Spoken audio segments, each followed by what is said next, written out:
What is going on, chess YouTube? So, it's no secret that Gukesh is a better chess player than Vladimir Kramnik, and I found the game that proves it once and for all. This game is Vladimir Kramnik versus Gukesh D from the 2023 World Rapid Team Championship. And here we go. In the game, Vladimir Kramnik does open 1e4, best by test, and Gukesh does go 1c5 instead of his usual 1e5. Then we have knight f3 and e6 for Gukesh, then d4, the open Sicilian, then c takes, knight takes, and which variation is Gukesh going to go for? Well, it is the Taimanov Sicilian with the move knight to c6. Now here, knight c3 and queen to c7. These are all very standard moves, and now Vladimir does go for potentially the English attack with the move bishop e3. This is the main line. Now Gukesh, he plays the typical Taimanov move, that is a6, intending perhaps a future b5 and taking control of that b5 square with the pawn. Now Vladimir, in this position, there are several different very strong lines for white. For example, g4 is very strong, queen to f3, queen d2 intending wild castles, even a3 and bishop d3 are also quite strong. Instead, in the game, Vladimir does go bishop e2. It's an old move, but also quite good. Here, White's plan is simple. He wants to go short castles, maybe f4, and potentially get an attack going on the king side. And overall, Gukesh should be okay if he defends properly, but White will have a lot of dangerous attacking ideas. Now here, Gukesh, knight to f6 is the move, developing the knight, then castles and bishop e7. So Gukesh is showing his intention. He's likely heading for a Scheveningen pawn structure with the move d6, instead of an early b5 in the spirit of the Taimanov Sicilian.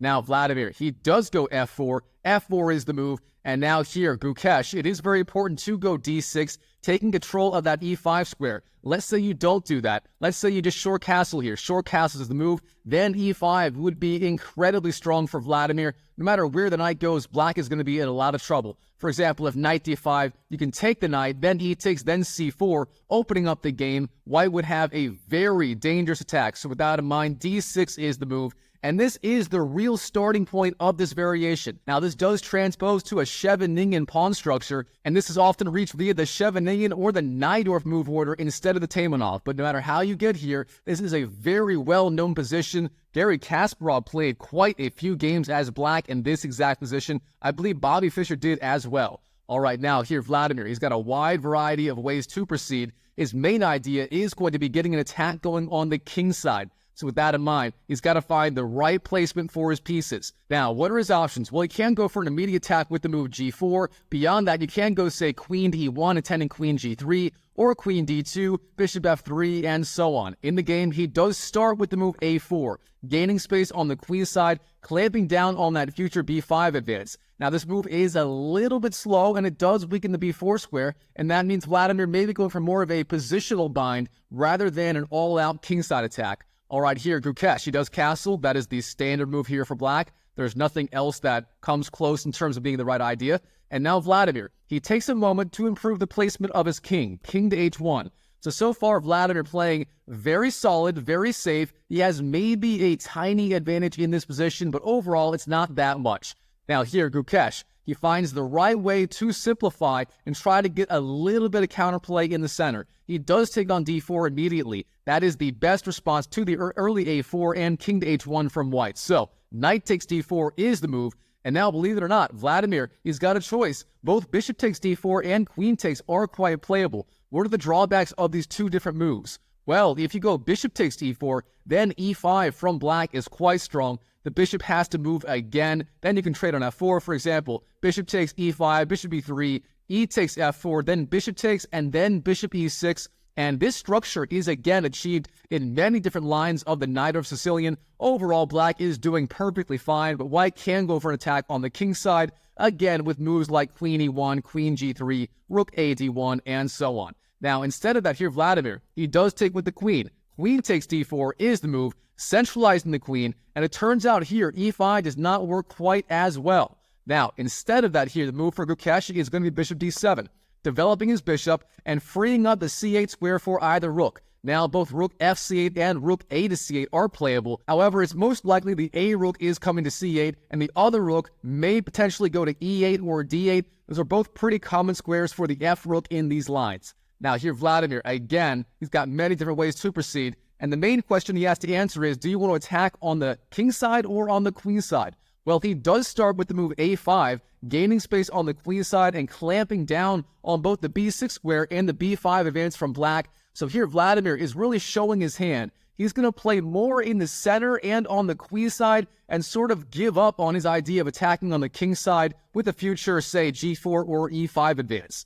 Now here, Gukesh, how should he proceed? Well, as usual, he's got many different options. This setup by black is just very, very flexible. Your main choices are, do you want to get your rooks into the game? For example, rook f to e8 or rook a c8, or do you want to develop your bishop to c6? That is a very good square for the bishop. It's sort of an artificial fianchetto style move, and that is what he goes for in the game.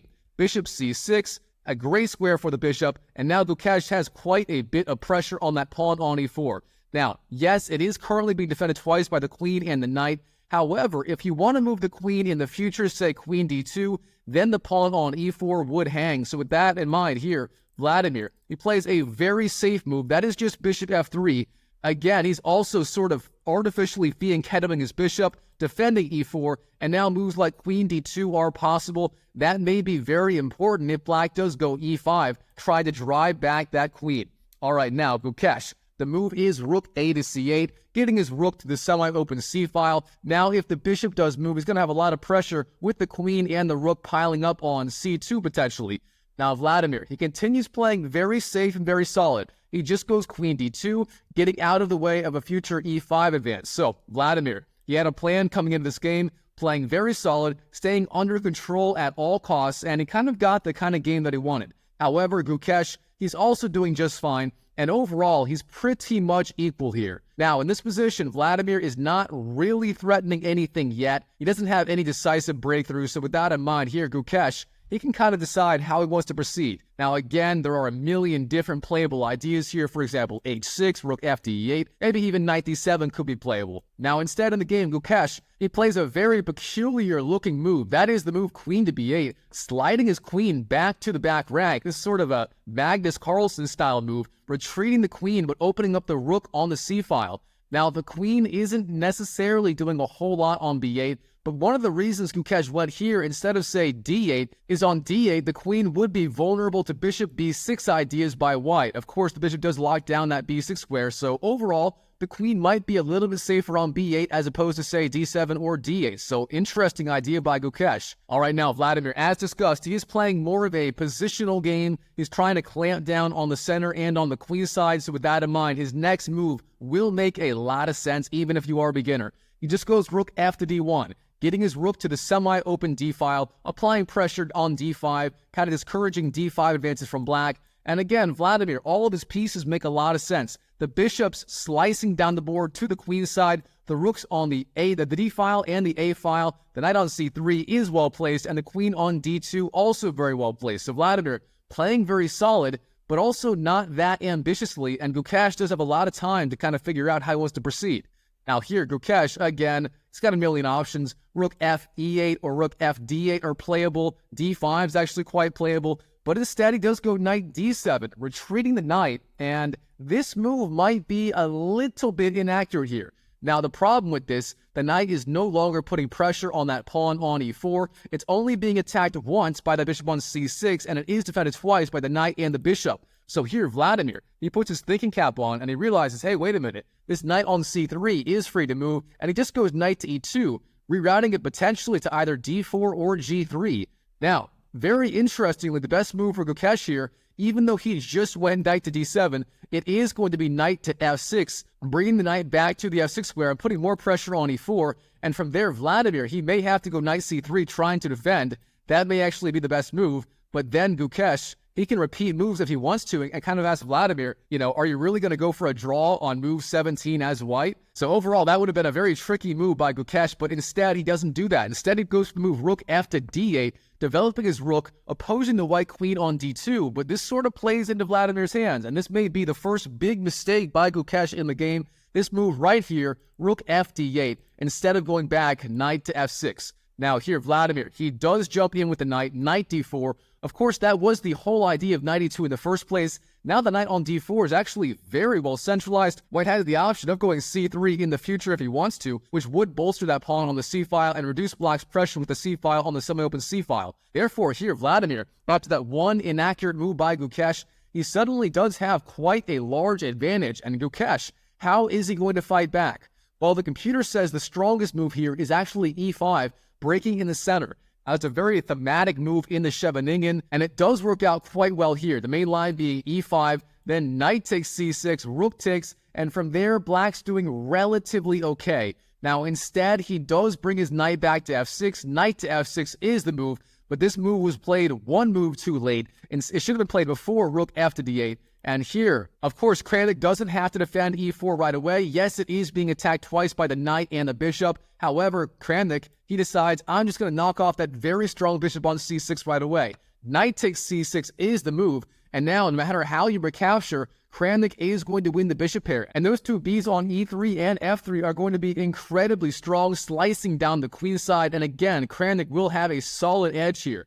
All right, Gukesh. The knight on c6 must be recaptured. You can't allow knight takes e7. And how do you want to recapture? Well, it turns out rook takes c6 is the right move, trying to keep the queenside pawn structure intact. But instead here, Gukesh, he does take with the b pawn. B takes c6. Gukesh showing his flair here. That is the more active move. You are opening up the b file, and the queen is targeting b2 now. However, overall, this move does weaken that pawn on a6. And in fact, right now, the pawn is going to be hanging after, say, queen d3 or something like that. Now here, Vladimir, he does defend that b2 pawn indirectly by blocking the b file. Bishop b6 hits the rook on d8. Therefore, rook to e8 is the move for Gukesh. And now Vladimir, queen to e2, targeting the weak pawn on a6 with the queen. Vladimir playing like a machine so far in this game. I mean, every move he makes is just so precise, so simple, and just locking down Gukesh. But of course, Gukesh, he's going to turn up the heat very, very shortly.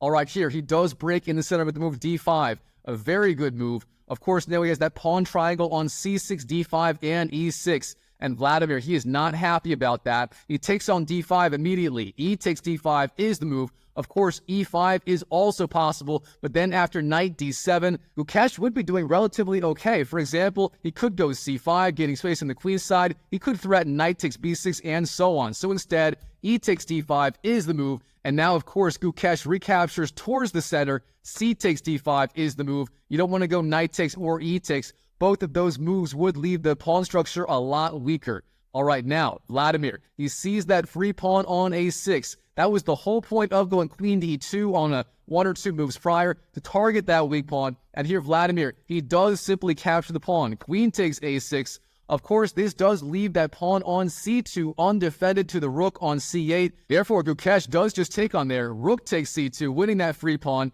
And now we have queen to b5 for Vladimir, retreating his queen. But this move is a little bit imprecise. Instead, it did need to go back to the d3 square, where it did put pressure on the rook, and it was a little more centralized. Now, Gukesh, queen takes f4 is the move. He spots that free pawn on f4, and he just jumps in and takes it. Now, Vladimir, a6, pushing the alpha 0 a pawn down the board. That pawn is a menace. But here, Gukesh, he knows how to stop it. Simply rook to a8. You can't get nothing past this guy. All right, Vladimir, he senses danger on the king side. He knows bishop d6 is coming. That would threaten checkmate in one move. Therefore, he does retreat the bishop. Bishop g1, a very good multi-purpose move by Vladimir Kramnik, the man accusing everyone of cheating these days. Now, the bishop on g1, first of all, it is very safe. On b6, it was more vulnerable, but on g1, it's tucked away in the corner of the board. Beyond that, it does preemptively defend h2, and beyond that, moves like queen to b7 are threatened. That would hit both the bishop and the rook. That would be very dangerous. Now here, Gukesh, bishop d6. Again, if that bishop moves, he's going to have that checkmating threat on h2. Vladimir must be careful. So with that in mind here, what are the options? Well, the computer likes three moves here for white. Rook d4, rook to a4, both of those moves hitting the queen on f4 with either rook, and the move a7, threatening ideas like queen to b8 in the future. Now here, Vladimir, he does go for the interesting move, rook to a4, the rook lift on the fourth rank, targeting that vulnerable queen on f4. However, Gukesh, he knows just what to do. He just goes back with the queen to e5, maintaining the battery of the queen and the bishop on this diagonal here, targeting h2. All right, now, Vladimir, how should he proceed? Well, there is a lot of pressure on this pawn on b2. For example, Gukesh is threatening rook takes b2, winning a pawn and hitting the queen. So with that in mind, rook b1 may in fact be the best move, a defensive move, but overall, Vladimir would maintain his bind on the position.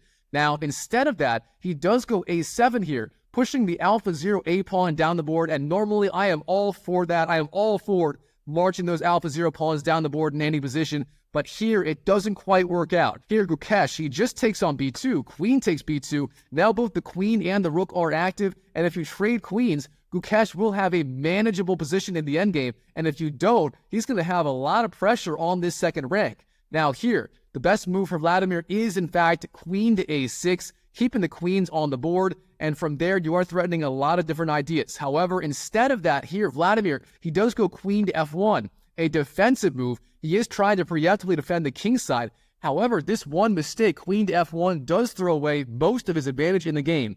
All right, Gukesh, h6, playing it safe, giving his king some loft on the king side if he needs it in the future. Now, Vladimir, bishop d4, targets the queen on b2. Where is the queen going to go? Queen to b3 is the move, targeting the rook on a4. Now the rook must move, rook to a6, a solid square. And now we have bishop c7, getting the bishop on d6 out of the attack of the rook on a6. That error was not necessary. So now here, Vladimir, in this position, he's got to find the right follow-up. The right move here, of course, is rook to b1, putting the rook on the b file, hitting the queen on b3, and beyond that, once the queen moves, you are eyeing moves like rook to b7, or in the future, rook b8, if that bishop does move off c7. So overall, rook b1 is the key idea, but good old Vladimir, he doesn't find that. He makes one simple mistake in this position, and the entire game gets flipped upside down. He goes bishop e2, a relatively passive move. What is the bishop doing on e2 that it wasn't doing on f3?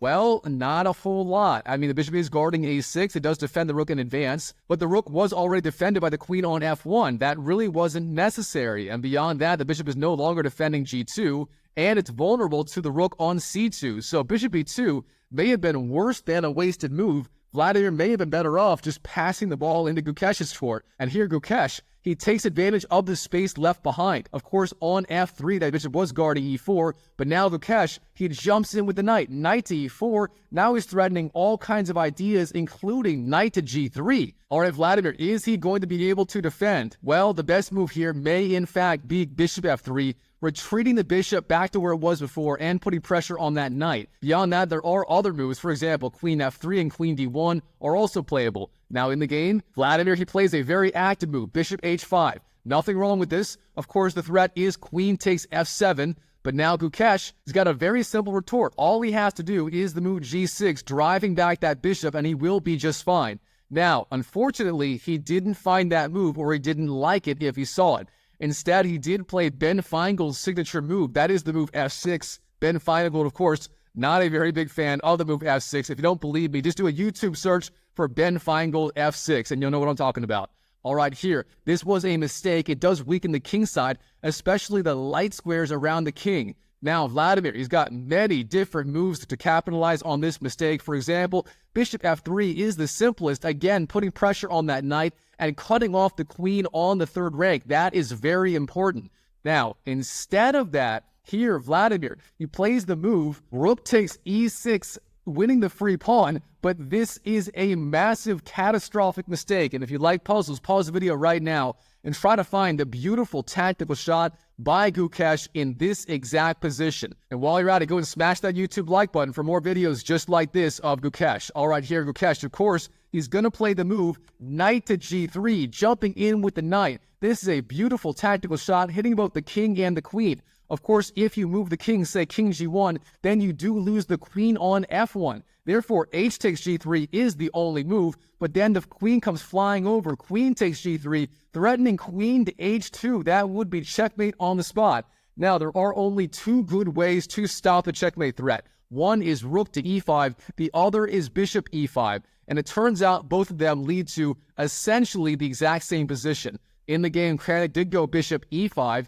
Now here we have bishop takes e5 for Gukesh, winning that free bishop. Now, of course, the threat is queen to h2 checkmate. The only way to stop that is giving up the rook for the bishop. Rook takes e5. Then we have f takes. And now here, the dust has settled. Let's do inventory. Gukesh, first of all, he is up 2 pawns. He has 4 pawns versus the 2 pawns of Vladimir. Beyond that, he has 2 rooks and the queen versus the rook, queen, and minor piece of Kramnik. That means Gukesh is up 2 pawns and the exchange being the extra rook for the extra bishop. That means Gukesh has a massive advantage. The only good thing about Vladimir Kramnik right here, of course, is that alpha 0 pawn on a7. It is threatening to promote potentially on a8. However, beyond that, his position is just a disaster. And now the only way to stop the checkmate threat, of course, is rook takes e5, and then we have queen takes e5 for Gukesh. All right, in this position, let's slow down and do inventory.